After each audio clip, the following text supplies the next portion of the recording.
First tonight to the continuing rattle of the sabre in the political war in Rivers State, a war that is currently seething with legal fireworks. In the latest twist, a federal high court judge in Abuja has ordered an immediate stop to the release of monthly financial allocations from the Federation account to the government of Fubara, a move that could cripple the state financially, not just Governor Fubara, but the entire state machinery. Well, according to some analysts, brace yourselves, because Rivers State could be just one hair follicle away from an even bigger disaster. They say that with the raging combatants unloading both barrels and with money, power and influence at stake, Wike and Fubara could end up blowing the top off everything in Rivers State.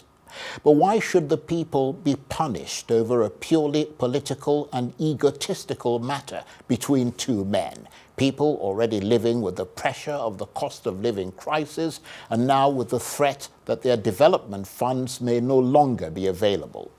Is it time for the citizens, represented by some sort of civil society-driven shuttle diplomacy, to call their leaders to order?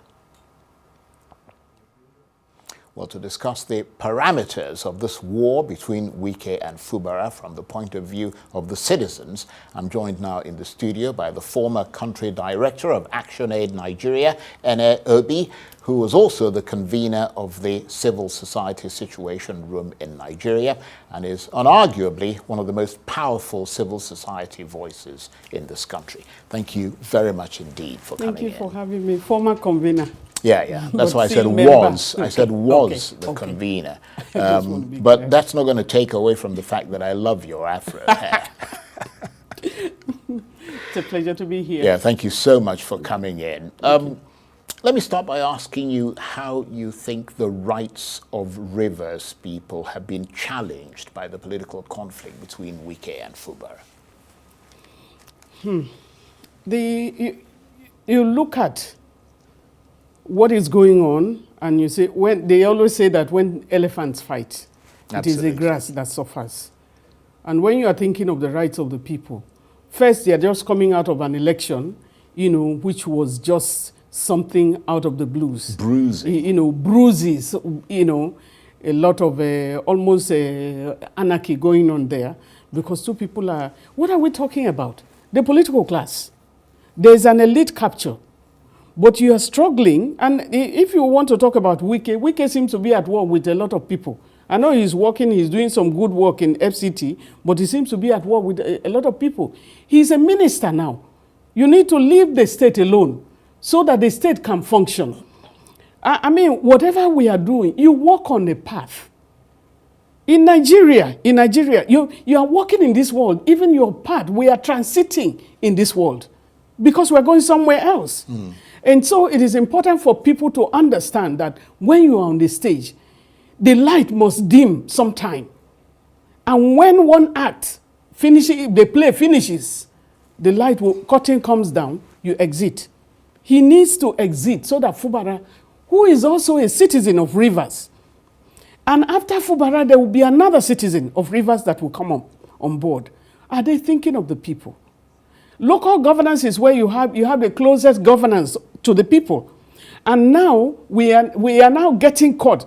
A lot of things, it's really frustrating what is going on in Nigeria.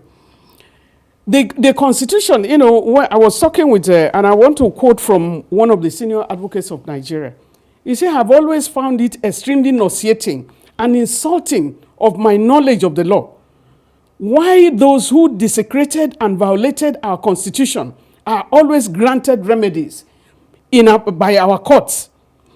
And then it says Section 1 of the 1999 Nigerian Constitution says the Constitution is supreme and everything must be done according to the Constitution. And then he's not done. He said the same Constitution says in Section 109, subsection 1,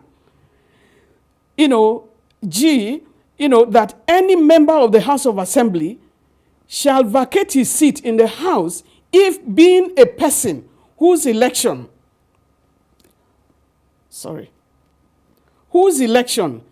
to the House of Assembly was sponsored by a political party, he becomes a member of another political party before the expiration of the House was elected. So it's pretty clear, isn't it? It's very clear.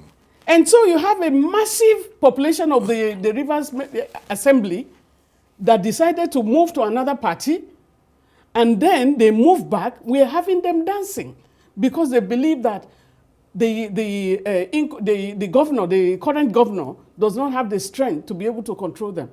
I think we need to have a turnaround.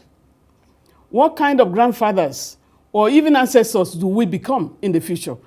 When you are thinking, Charles, when you are thinking about somebody who has been your great-grandfather, you think with pride because there are beautiful stories about them. What are the political class, members of the political class, what they are doing now? Which of their children will be proud of them because of what they are doing?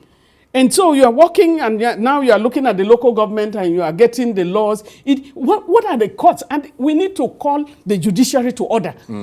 It is about time that citizens, look, the responsibility, the greatest responsibility is on the citizenry. The highest post in the land is to be a citizen of a country. We need to rise to the occasion. If you leave elections to INEC, INEC alone is not enough. Yes, we put a burden on the chairman, and then the political class comes down on them, overwhelms them, and the citizens are not speaking. They will fall just like any other person. Well, let's try and take this systematically, because you've made quite a lot of points there. The judiciary would argue on their own behalf that they were that they were very specific in the decision they made. Certainly that federal high court judge, that it was very specific to the issue of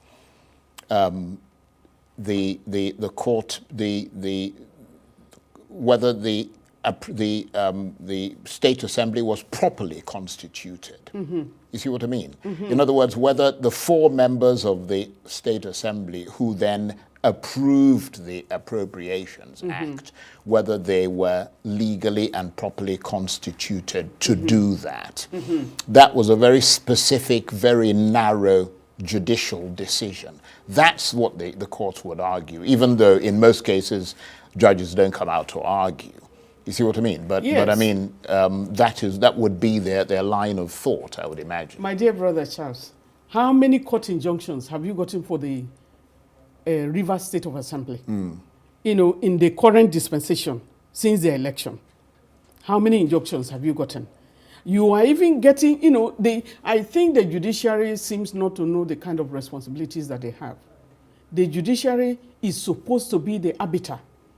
They are not even supposed to be involved in elections. In terms of pronouncements, they are supposed to see if there is an argument between 2 people, just like they made a joke out of the Kogi election. That which beavers, the 2022 Electoral Act is very, very clear on overvoting. The Constitution is very specific on all of that. But you have a population of just about 238,000, qualified and accredited, or is it the registered are those who are supposed to vote? And at the end of the day, you have more than 400,000 results declared. Somebody is winning on that. And you said it's okay. I think the Supreme Court should call itself to question.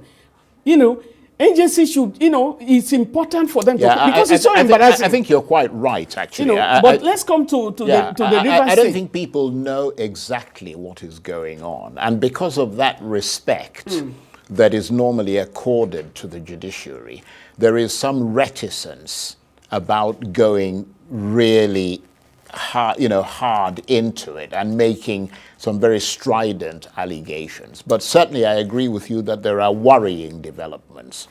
But I mean, just coming back to the issue of Rivers State, I mean, are you surprised that the state has been sucked into this toxic political environment? I am not surprised. I'm just frustrated. I feel very frustrated because the citizens, our people, are really, really suffering. This is not a time that you joke with citizens. This is a time, you started this year with what? You started last year with what? You cannot buy, today, I went somewhere and I decided to buy groundnut because I like to eat groundnut and other things that, on the streets like that. I bought 200 naira granite and I couldn't recognize what they gave me. You cannot use 200 or 500 now and say you are going to buy Gary. Gary is out of... So a lot of frustration is going on. Remember that more than 100 million Nigerians are below the poverty line.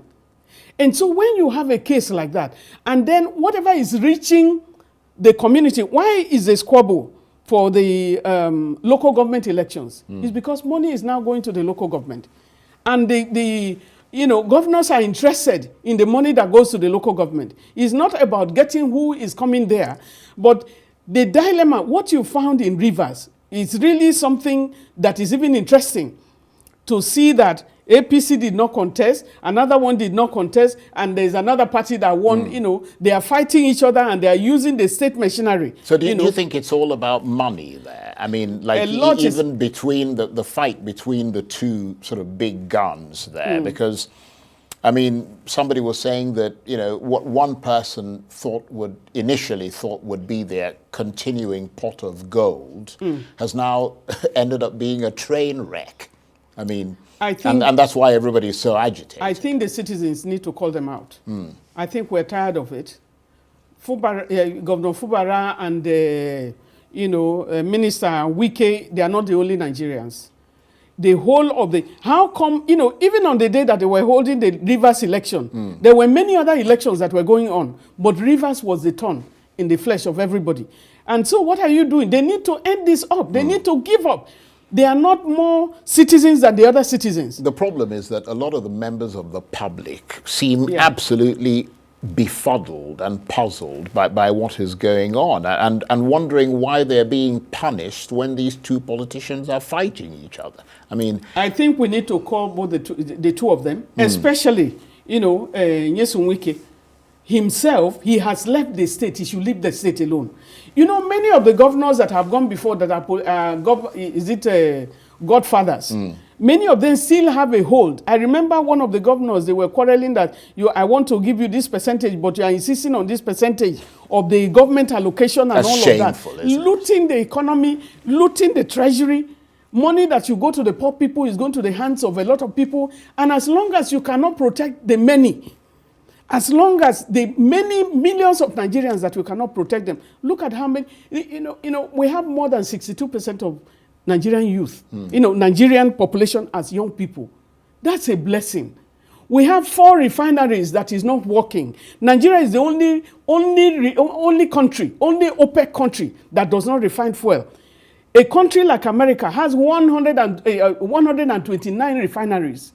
You can imagine the byproducts, what it produces. That's why many of the industries have closed down, because they're now getting raw materials. And Rivers is a volume. It's an oil environment, an environment that should have been producing and accommodating a lot of workers. They are turning it to a battleground. Do they know that there is tomorrow?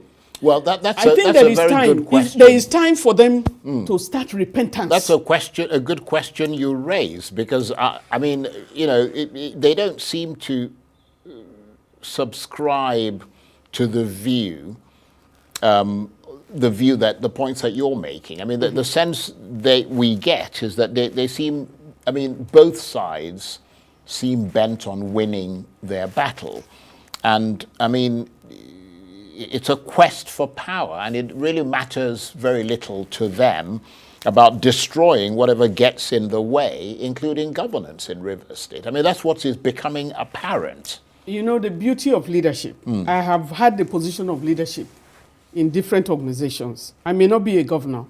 While working with ActionAid, I worked in 26 states across the country.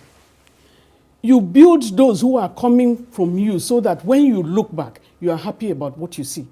A leader who destroys, after, you take the carpet off the next person, you are not a leader. Leaders breed leaders. By building more leaders, you create momentum that will lead so that you can work freely, so that you can make plans for the future. How do you leave a place and then you still want to be involved in what is going on ground? And many of the governors are doing it. Many of them want to be involved. They are interested in who comes after them. In the interest of a leader, in who comes after them, those you have mentored, you wish they will come after you so that the things that you taught them, they will be able to carry on and let the place be stronger. A good leader will always ensure that the person behind him or her is greater than him. Well, somebody said the reason they're concerned about people coming after them is because they haven't just got sort of skeletons in their closet, they've got graveyards, cemeteries in their closet. Many of them looted the treasury. And therefore, they need to be able to keep that they want to hide locked. it. They want to hide it. They want somebody to protect them. And I just wonder, because when you die, not even 1,000 naira or $100 is useful for you. Because what you are doing by primitive accumulation, what you are doing, you are dirtying the surface of the earth. It will not be useful to your children. You can accumulate so much, because what we need to do for young people is to invest in the human capital. Absolutely. Prepare your children. The Nigeria that, we started growing up, when you finish from your youth service and all of that, a job is waiting for you. What is waiting for our young people now? Some people have graduated for 10 years. There are no jobs. But you will send a note. You go and train your children outside. You bring them to the country, and the poor people cannot get jobs. But how many people can get educated now? So let's focus on, I think the Rivers, citizens of Rivers, they need to get up. Because people are not, it's like we are not even angry enough. Well, something is going on like this between two people in your state, and you people are still going to bed. Yeah, so there's really nothing to protect the people of Rivers State in this conflict. The power belongs to the people. They are the right holders. Power belongs to them. Nothing could be more important to the people of Rivers State than for the conflict between these two men to be resolved peacefully. I mean, even beyond Rivers, the whole country is starting to look in that direction. But while the conflict is continuing, which it clearly is, there needs to be a mobilization of a much louder outcry against the conflict and its impact on the populace, which is the point that you're making here. And could that voice of the people be civil society? I ask this because civil society has battled even greater problems and won, such as military rule. I think, when we're struggling with the military, when we're fighting the military, if we can you can leave your country and go outside and call on the African Commission on Human and People's Rights, on the military of Nigeria, and you still return and you are sitting in Nigeria, we are having a different kind of government right now. I think, President Tinubu is moving towards autocracy. And that is why people are protesting, or dictatorship rather. And that's why people are protesting, and you are charging them for treason. And you know what that is. So you are trying to quell a voice. People don't have food to eat. They can't move around. What else do you want them to do? You are pushing them to the wall, and you say they cannot react. And our fear is, Nigeria is such a great country. The people are very easy to lead. If only you use your money, redistribute your money, use the money the way it is. We have more than enough in this country. Why would a poor nation, poverty capital of the world, yes, we have been poverty capital, whether we are not today, but we are still, if you have more than 100 million people in Nigeria, if you go to most of the hospitals in Abuja now, if you don't put 1 million on the ground, they will not treat you. Who has 1 million? Where do you want to push the poor people of Nigeria to? And that is why we're saying, look, when the water starts boiling, it won't boil well. People will be consumed in it. There is how do you have election when there is no democracy in the election itself? But let's focus again specifically on Rivers State. Yes, you talk of organizing. Yeah. Organizing, the citizens of Rivers need to take up. But Nigeria itself, we need to challenge them. Because whatever affects Rivers will affect Nigeria. We all need more organizing. We are calling on the president. Could that organizing be done by civil society? Organizing can be done by civil society, but we have a government in place. Right. How can the president be sitting down and he's watching what is going on in Rivers? When you are a president, whether you are a president of a particular political party, you are a president of so many. So you are the president of the whole country. You are the father of the nation. We have other fathers of the nation. Yakubu Gowon, all the former presidents. Can they not call people to order? All of them are paid. They are paid on behalf of the taxpayers. They're using the taxpayers' money for their own wealth, for their own health itself. It's okay as fathers of the land. But you are seeing people, what they are doing now is to tell you what the government will be doing to us, because the government is being controlled from Abuja. No, Abuja, Wike is the one controlling from Abuja, and by controlling from Abuja will make him, is what he tells that wants to happen. And I'm calling them, we are calling for, we should look at the future. Yeah, no, I agree. It's important. With you. I agree with you that there needs to be pressure from up, but also pressure from down. And you've got many more people at the grassroots level. And everybody knows that civil society is much closer to the grassroots. We will keep organizing. Is there a way, for instance, for civil society to galvanize and mobilize attention to emphasize and express the kind of indignation that you're expressing here about what this crisis is doing to the people of Rivers State and the lack of concern for them in all this? Because clearly and surely their right to be governed properly and for the resources of the state to be applied for their benefits appears to have gone amiss. One of the things I heard from the governor, even when the court injunction came out, he said, I'm focused on governance. Yeah, but he's not going to have any money to govern. Yes, he's not going to have money to govern. When you look at, I think what we are going to be doing now, we are going to be looking for the judges that are issuing these threats, the judges that are issuing these judgments. Even the judge, I think the judge that issued the Kogi case will account for themselves. But the judges that have, I think, the Chief Justice has already, reported some cases of so many of the summons or whatever they have, the statements that were issued. Questions have been raised. So the questions, not just questions, but there's an investigation, going on. And so we are interested in knowing that. But I think, what they do, to be a judge is a public thing. We want to know who is issuing those statements that is anti-people, because justice is about the people. And if you do anything that is anti-people, you should be questioned. You should take responsibility. You know what is going on now? What we are hearing now is that the Minister of Federal Capital Territory is building houses for judges. Are they not workers like Nigerian workers? Do they not have money for their housing that you are now want to build? Is it to pocket the judges and make sure that you can capture 2027 general election? Wike himself was in PDP. Is he in APC now? Is it because he's a minister, or is it because he delivered his state? I am using this medium to call on the Minister of the Federal Capital Territory. Women are suffering. Children are suffering. The people of Rivers are suffering. Nigeria is suffering because of the decisions. He made a statement before. He said the governor is not a small boy, that you have to respect him. Why is he not respecting him now? We need him to come back, because Rivers belong to his people. Generations of his children will go back to Rivers. He needs to come back now. And have a time. Let him repent. Right. Let him, there is time for reflection. Right. Well, there's a priest coming on after you. Yes. Maybe we'll get him to repent.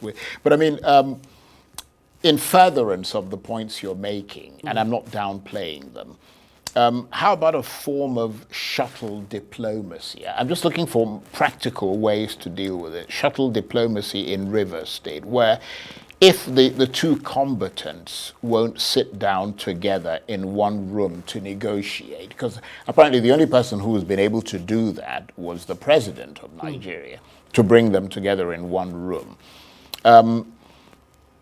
Might it be possible for the negotiators to go to them? You know that when you look at, for example, Hamas versus Israel, oftentimes negotiations are taking place, but they're not sitting in the same room. So the negotiators go to one person, they talk to them, then they go to the other person and they talk to them, then they go back to the other person, until through a process, they finally bring them together in the same room. You see what I mean? Let me take it like this. I am in the Federal Capital Territory. Yes, Wike is the minister. And so we are responsible. We ought to abide by the rules and regulations of everything on FCT, make sure we pay our bills, make sure we pay everything. Why would I go from here? You know, something about rivers. I want to go and meet. There's not just you in You know, particular. no, it's, I'm just saying, Yeah. even if we are talking of civil society, what's his business with rivers? He's no longer the governor. He's not an ex-official member. What's his concern with rivers? He should leave the rivers people alone. He should be, you know, we don't know how to put ourselves as an elder statesperson. You know, you raise yourself to another level. You become an advisor. Let them do something good for your people. Many leaders who are not quite, you know, okay, don't want those who are coming behind them to be greater. But a great leader recognizes and motivates and clears the road for the person coming after them to be greater for the people. What were you doing that you didn't finish? Maybe there were some ideas that you had for rivers people that were not there. There has to be transparency and accountability. This excess money that we are using to loot from the states, where are we taking them to? You are not taking it from this world. If you have so many houses, you can only sleep in one. We need to invest. There is no money to invest in the human capital. We are in the place. You know, we need to, the political leadership, the cost of governance that we talk about. We don't have water in the FCT, but Tinubu bought a yacht. Now, if a poor nation like that, you go and buy a new aircraft. Now, they are even talking about buying a new aircraft for the vice president. What are we talking about? In Britain, in Britain, when the prime minister is traveling, he will travel with British Airways. Okay. What are we talking about? You've made some... And so, what I'm trying to bring out I understand. I get the point. I mean... What I'm trying to say is... It's just that we're out of time. Okay, Wike should leave Fubara alone. Be an elder brother. Go back and sort yourself. I think that's a very sound piece of advice, and a lot of people will agree with you there. Ene Obi is the former country director of ActionAid Nigeria. She was also the convener of the Civil Society Situation Room. Thank you very much. Thank you for having me. Very good to talk with you. Thank you.